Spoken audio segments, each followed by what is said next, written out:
Handa raw ang kampo ni Mayor Rodrigo Duterte na harapin ngayong araw si Senator Antonio Trillanes sa BPI Julia Vargas Branch kung saan po nakadeposito ang umano'y milyones ng alkalde. Pero sisipot lang daw si Digong kung kakasasahamon niya si Trillanes. Kaugnay niyan, uma-action live mula sa BPI Julio Vargas, si Bev Verdera. Bev, good morning. Good morning, Atty. Mel. Ngayong araw nga itinakda ang posibleng paghaharap ng kampo ni Mayor Rodrigo Duterte at Senador Antonio Trillanes dito sa BPI Julia Vargas Branch. Yan ay para malaman kung sino nga ba ang nagsasabi ng totoo sa dalawa, kaugnay sa manumalya-manong bank account ng alkalde. Pero bago yan, nagbitiw muna ng kondisyon si Duterte kay Trillanes. Little lesser than 201 million. 211. Medyo mababa ho. But I can explain very well, legit explanation, but hindi naman ganun kalaki. Ito ang maiksing paliwanag ni Mayor Rodrigo Duterte nang matanong kung magkano ang laman ng kanyang account sa BPI Julia Vargas. Nauna nang sinabi ng alkalde na nasa 17,000 lang ang laman nito matapos itanggi ng kanyang tagapagsalita na si Peter Lavinia na hindi totoo ang account. Dahil dito, nabati ko si Digong sa pabago-bago umanong pahayag. Pero paglilinaw ng alkalde, hinuhuli niya lang ang nagsiwalat ng umano'y tagong yaman niya na si Senador Antonio Trillanes. Less than 211 million, dilaro ko siya para mag-exehot ng affidavit. Para maganong ko siya. Perjury. Huwag na lang kayo kasi naglalaro ako ng politika dyan. Kapag pumirma si Trillanes ng affidavit para buksan ang sariling bank account, sakalang daw papayag si Digong na isa publiko ang transaction history ng kanyang account. Hinamon din ng alkalde ang senador na pangalanan ng mga source niya.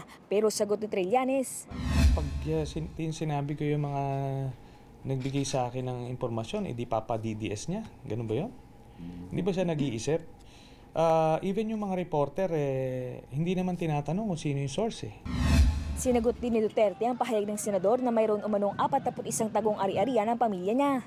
Kunin ko yung 1, kanya na yung 40. Huwag lang yung inheritance ko. Ang panganay naman ni Digong na si Sara, tinawag na gunggong si Trillanes.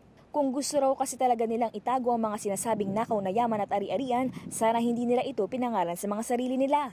Bukod kay Trillanes, hinamon din ng alkalde sina Mar Rojas sa Senadora Grace Poe na buksan ang kanilang mga bank account.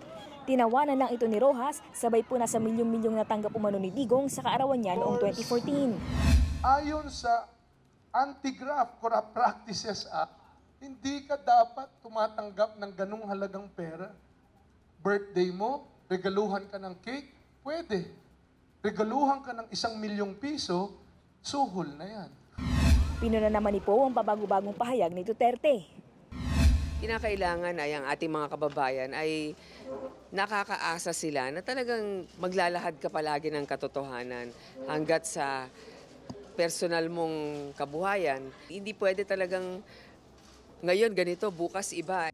Cheryl, Atty. Mel, nauna nang itinanggi ng BPI na nanggaling sa kanila ang impormasyon na hawak ni Trillanes tungkol sa anomalyang milyones ni Duterte. Hanggang sa mga oras na ito ay hindi pa malinaw kung matutuloy nga ba ang paghaharap ng dalawang kampo. Pasado alas 9 ng umaga, nakatakda ang paghaharap ng dalawang panig. Sa ngayon ay normal na operasyon pa rin ang ipatutupad ng bangko ngayong araw. Cheryl, Atty. Mel? So, Bev, at this point, wala pa tayong nakukuhang kumpirmasyon kung talagang dadating. Kasi last week, ang sinasabi ay inalaw na ni Mayor Digong na ang kanyang lawyer na si Attorney Panelo ang pinapupunta niya dyan.